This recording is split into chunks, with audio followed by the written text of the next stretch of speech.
Zero Lava, mereka harus punya fokus keadilan yang keren. Karena tidak bisa dipungkiri. Sempat kemarin aku melihat permainan di mana mereka terlalu terburu-buru. Ketika bermain di upper bracket, terlalu ganas. Blunder-blunder kecil. Tapi lama-lama jadi bukit, kesalahan mereka terlalu terburu-buru. Balik lagi, habit. Di FPL Indonesia ini nggak bisa dipungkiri. Mau siapapun timnya. Habit overheating yang dimana ketika mendapatkan keuntungan, mereka selalu mencari keuntungan lagi, tapi mereka lupa untuk wave management, lalu mungkin lord advantage-nya akan seperti apa, turret management juga akan seperti apa. Jadi sepertinya siapapun yang berpikir lebih jernih, siapapun yang berpikir lebih tenang, mereka akan selalu punya keuntungan di match yang sangat menentukan kali ini. Game pertama dari Best of Five Series. Ini akan membuka jalan untuk mereka menuju ke arah MSC.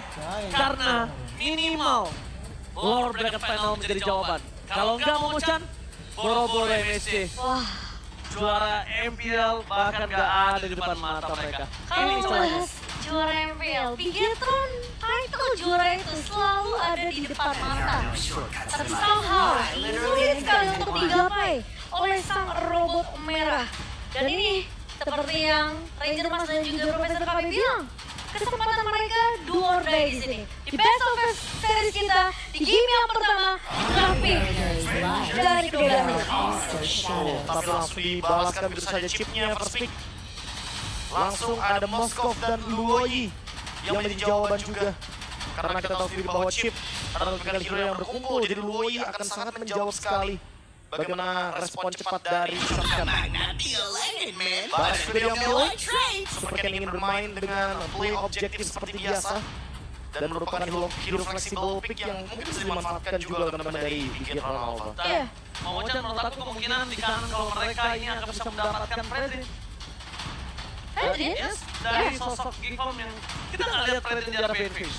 Karena secara data statistik yang kita lihat dari Novel dan juga Mospik dari kedua belah tim, Barat dan Fredrin akan menjadi konteks jungler yang biasa diperebutkan oleh kedua belah tim ini. Tapi Kari, udah dinilai duluan ya. iya. Ada Kari yang niatnya untuk bisa men-shutdown hero-hero tank jungle. Tapi untuk combo sama Luis, sebenarnya Arrow juga gak kalah bulur menurutku dibandingkan dengan Fredrin terlebih dahulu. Walaupun nanti Fredrin di ban, masih ada Akai yang bakal dipilih dari Ray. Dan gak cuma Akai sebenarnya, masih banyak banget hero-hero jungler yang terbuka. Walaupun mungkin sekarang kesempatannya untuk Barats benar-benar bisa tampil tuh. Tinggi banget potensinya. Setuju sih, karena kedua belah aja bisa aja mengarah ke arah kunci. Respect ban untuk Ray ya, tapi Fredrin akan diamankan terlebih dahulu dari Geekom. Mereka tidak mau terlalu mengambil resiko. Fredrin yang memiliki pick rate begitu tinggi untuk ditutup oleh Bigetron di second banning phase.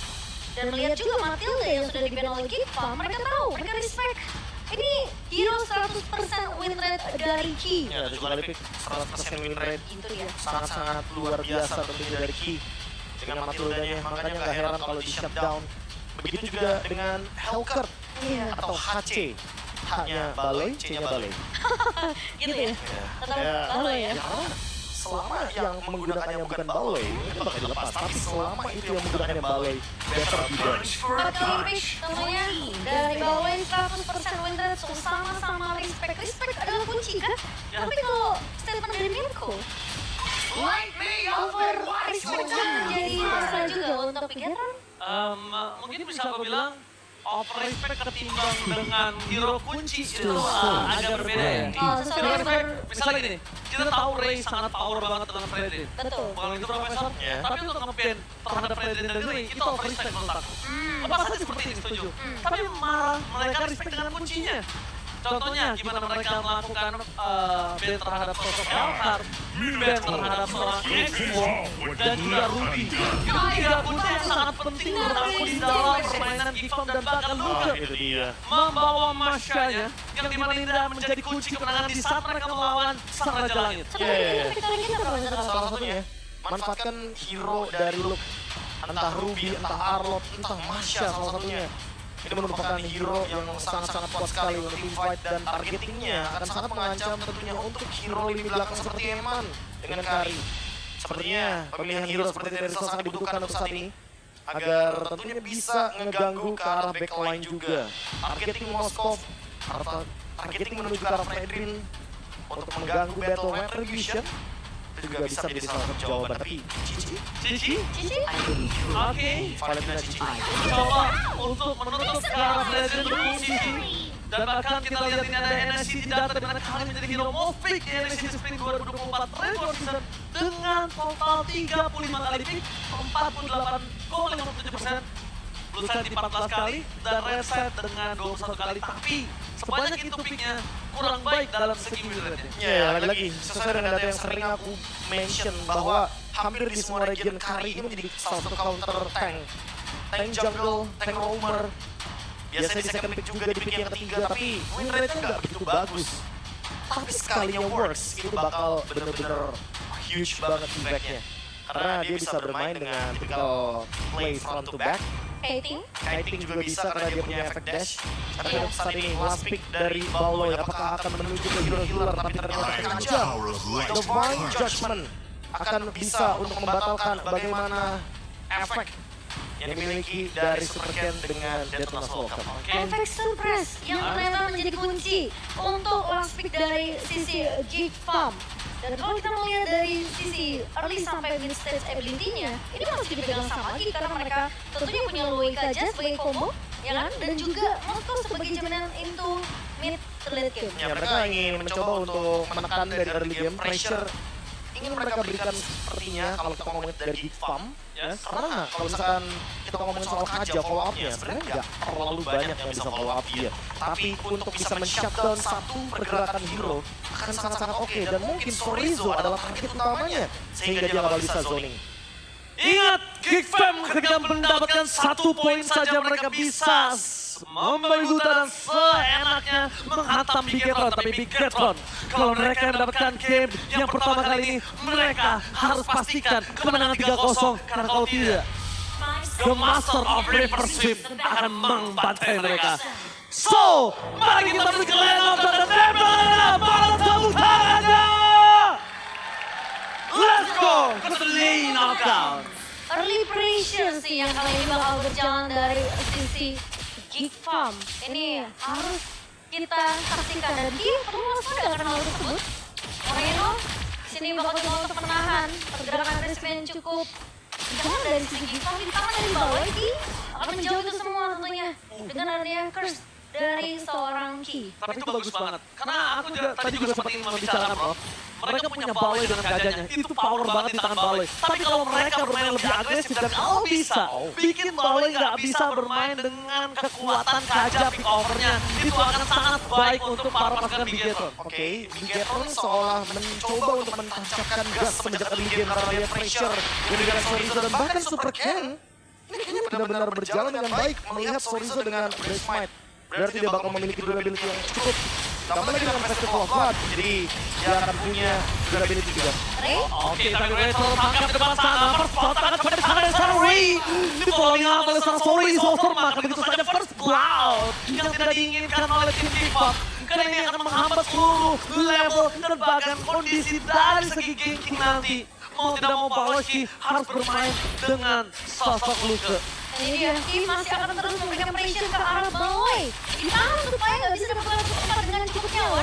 Dan bahkan kali ini, dari posisi dari Super Ken sudah melakukan invasi perlahan tapi invasi karena mereka tahu Ray tumbang di early game tentunya akan menjadi keunggulan untuk Bigetron. Ini kayak mau dipaksain buat retribution sih. Kan? Aku baru mau dipaksa buat retribution. Karena Ray masih stay di level yang ketiga, dia nggak punya ultimate. Dia nggak punya energy eruption, dia nggak punya aggressive wrath. Super Ken akan berjalan dengan mudahnya untuk menggapai turtle yang pertama dan itu akan menguntungkan karena Bigetron Alpha akan tergendong secara ekonomi. Sementara posisi Aboy memang tidak bisa terlalu agresif karena posisi Ki tidak berhenti bergerak bersama dengan Moreno.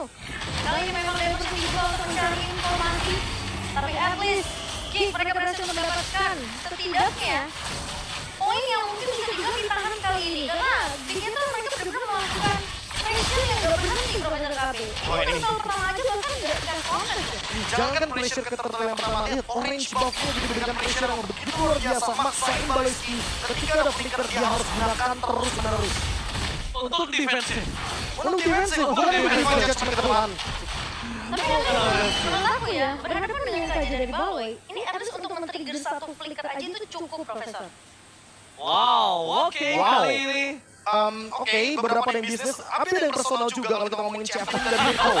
Chevin, Mirko, personal. Personal 3-0. Oke, salah satu dari mereka satu fans dari Biggest Super dan satu Giver Unity.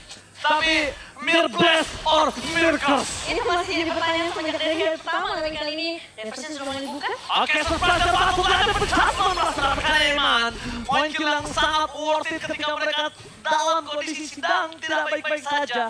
Karena Eman gold laner yang benar-benar tidak bisa dibiarkan untuk free seperti ini. Ya, tapi akhirnya ada flicker secara ofensif. Divine Judgment juga akhirnya digunakan oleh Bawski.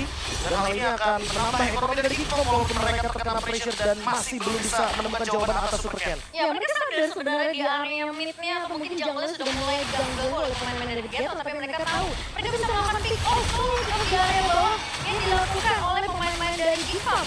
So, posisi dari Eman ini harus berdengar dengan bush yang akan dilewati oleh Eman. Karena diversion dari Aboy sih bisa muncul kapan saja.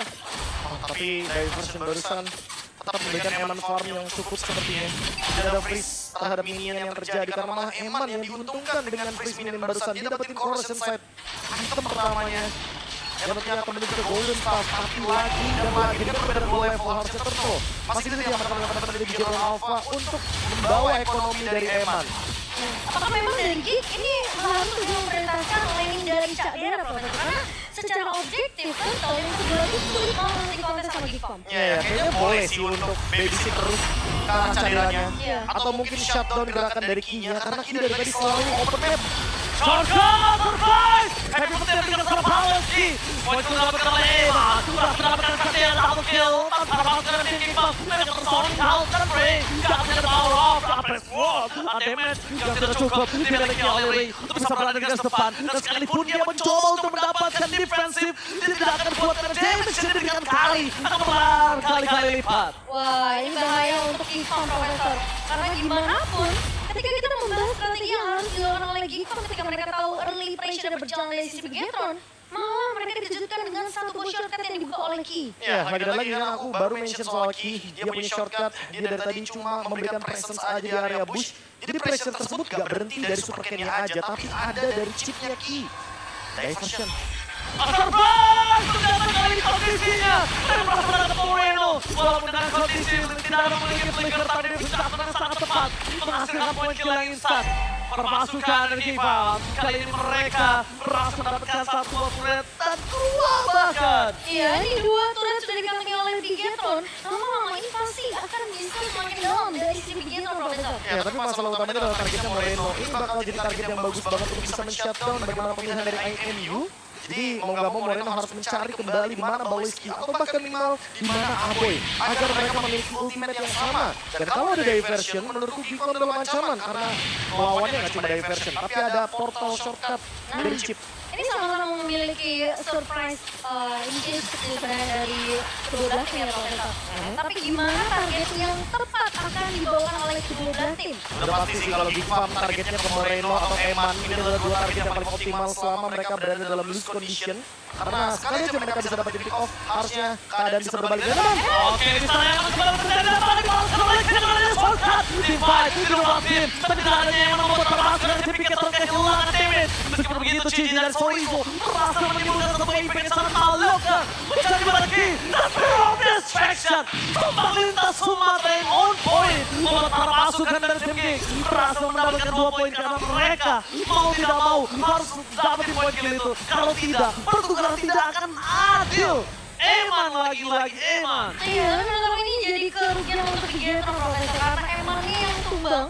Sementara dari sisi Givam, Cak Dera dapetin space yang cukup free di area belakang. Ya, Cedera bisa farming karena lagi dan lagi targetingnya benar-benar menuju ke gold lane dari Bigetron Alpha. Damage dealer utama, Marksman, yang memang tujuannya bermain di late game tapi top lane. Ini bakal coba di-push. Oke, Candela, seorang diri, tidak bisa dijemput balik, tidak bisa swap dan back on night. Ini buat adjustment. Kalau Sorizo harus menangkan dengan shutdown yang mal. Ditempatkan oleh para pasukan tim Givam. Shutdown yang tidak diinginkan Sorizo. Itu dia high risk.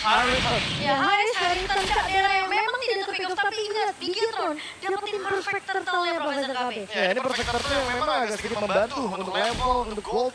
Tapi lihat apa yang terjadi dari Giva. Mereka mampu untuk membalikan satu demi satu pick off yang memang mereka butuhkan. Tapi akhirnya Moreno sekedar tempnya langsung menuju ke arah dari Winter Truncheon. Mungkin dia ingin menghindari Divine Judgment, Momo-chan. Iya, tapi Golden Star juga udah jadi untuk Cak Dera di menit yang ke-8.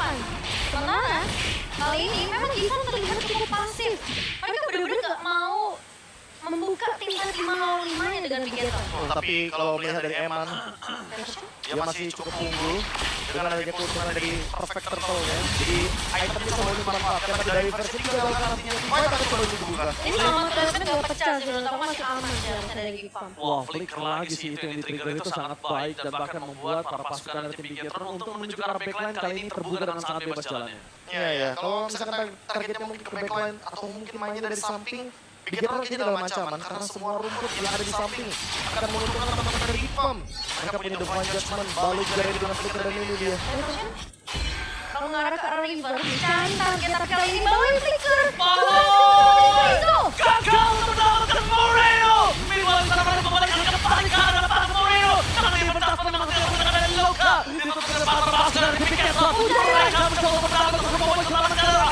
Press for Ray menghadap Supercat. No power of retribution membuat Bigetron lemah dan kalah akan tim fight Lord. Ya, Moreno memang nggak berhasil di pick off dengan satu buah flicker di Fajason bawah, tapi di sisi lain Luke berhasil ditahan, Profesor. Yang paling terpenting adalah Chandra tetap farming. Walaupun ada perbedaan gold 1200 dan Eman tetap unggul di sana. Ini space create sih. Iya, space-nya buat Chandra bisa farming, Chandra keep up dengan level, dan yang terpenting adalah sekarang take over dari Lord-nya di shutdown. Jadi teman-teman dari Bigetron Alpha gak bisa langsung take over ke arah Lord dan level mulai dikejar sama Ray menuju ke level 12 untuk mendapatkan level 3 atas sesuai. Ya, 3 kali pick 100% win rate memang untuk Cak Dera bukanlah sekedar data ya, Profesor. Karena gimana pun positioning dari Cak Dera space create dari pemain Gifon. Ayeye di sini mencoba melakukan backstep tapi Cak untuk membuka shotgun backstep dan power retribution gagal. Enos ready for his fight. Simpan kembali terjadi tapi Cak Dera Fitra bakal membuat terpaksa dari tim Bigetron harus mundur. Karena kalau mereka tidak disengage, Lord akan sia-sia dan nampaknya kali ini disengage berhasil mereka dapatkan. Tapi nampaknya di sini kembali para pasukan dari Gifon menolak disengage. Mereka mau intensif fight yang tiada hentinya untuk membuat Bigetron tidak akan cukup nanti waktu untuk mengcover para pasukan dari tim Bigetron plus Lord. Wow, emang save the day untuk Bigetron dan Lord. Memang masih yang pertama harusnya defense Lisa yang dibawakan oleh Gifon ini masih membuat mereka tidak mudah untuk bisa langsung di end game ya. Karena gimana pun Bigetron mereka cukup respect dengan posisi dari Cak Dera. Sulit banget untuk menggapai Cak Dera secara instan ke belakang, Profesor. Iya, karena apalagi ada Kaja ya, jadi Divine Judgment akan menghentikan pergerakan tersebut dan sekarang Oh my god, sekarang mereka kembali tiba tidak ada lagi jalan untuk Apoy. Api terperangkap, satu pun terjadi, Flitter serta Dera tidak terlalu mampu untuk membuat para pasukan Bigetron hilang. Super Ken jadi target utama tapi free hit dari Ken. Kali ini para pasukan dari Gifon harus mundur. Mereka harus fokus lihat dia batu lainnya. Jangan sampai mereka lupakan. Mereka walaupun ini World yang bukan enhance, tapi berkat World yang masih hidup sampai di 11-4-1, Super Minion masih berjalan untuk tim Bigetron. Dan sampai saat ini, Gifon mereka harus menunggu Apoy untuk bisa bertahan di high ground-nya. Lihat, di mana terjadi, membalaskan dengan dipecahkan dari seorang Moreno, membuat Valencia tertumbang. Untungnya ada Kadera. Kalau tidak ada Kadera, dia akan berdiri dengan shortcut. Membuat perpasukan dari tim Gifon berhasil mendapatkan Neman. Luka. Looking for triple kill from Luka.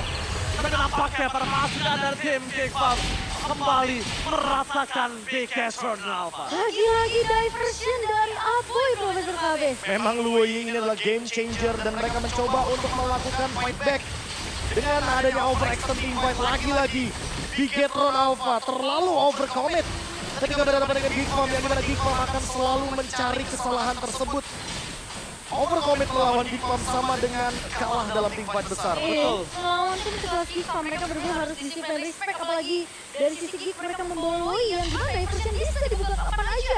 Ya, padahal kita dapetin informasi di belakang bahwa ada diversion. Dan di sini hampir semua ultimate sudah digunakan oleh Moreno, oleh Eman. Jadi kayaknya resource yang dimiliki nggak bakal cukup untuk bertahan hidup. Dan ternyata sampai dengan flickernya digunakan sekalipun Luke merespon dengan cepat. Langsung ada Thunderclap balasan juga. Iya, memang Q udah memberikan informasi, oke mereka buka diversion, tapi masalahnya timing disengage dari Bigetron ini tidak tepat kalau saya tahu. Agak sedikit lambat karena kita tahu, Eman gak akan ngejar, gak punya rekam juga bisa ngebantu dia untuk escape. Mau lu bisa mengejar dengan satu buat Thunderclap plus kita tahu damage dari Aboy ini juga udah mulai berhasil di menit yang ke-13. Iya, untuk permainan front to back ini udah mulai oke sih dari Geek Farm. Karena mereka juga unggul secara gold sekarang. Cak Dera juga akan bisa memegang alur pertandingan. Tinggal kita tunggu siapa yang akan melakukan setup terlebih dahulu. Apalagi Baloyski dia punya flicker Divine Judgment. Akan sangat mudah sekali untuk menangkap ke arah dari Super Ken ketika dia tidak punya immortality. Iya, checking dulu akan dilakukan oleh Aboy tentunya. Dengan adanya informasi mana story itu sudah mulai terlihat, tapi kali ini Bigetron mereka nggak mau ngasih kesempatan ke arah Geek meskipun satu momentum sempat dipegang oleh Geek Farm. Ketertinggalannya pun 1,7K di early yang dipegang sama Bigetron sekarang udah dibalikin perlahan yang pasti oleh Geek Farm. Oke, melihat setup Lord Dance kali ini. Kondisinya Ray berhasil mendapatkan keunggulan level atas Super Ken. Dan melihat kondisi tidak ada satu pun yang terbuka positioning. Para pasukan dari tim Geek Farm, mereka belum melakukan rotasi dan juga bikin turun pun juga sama. Tapi surprise!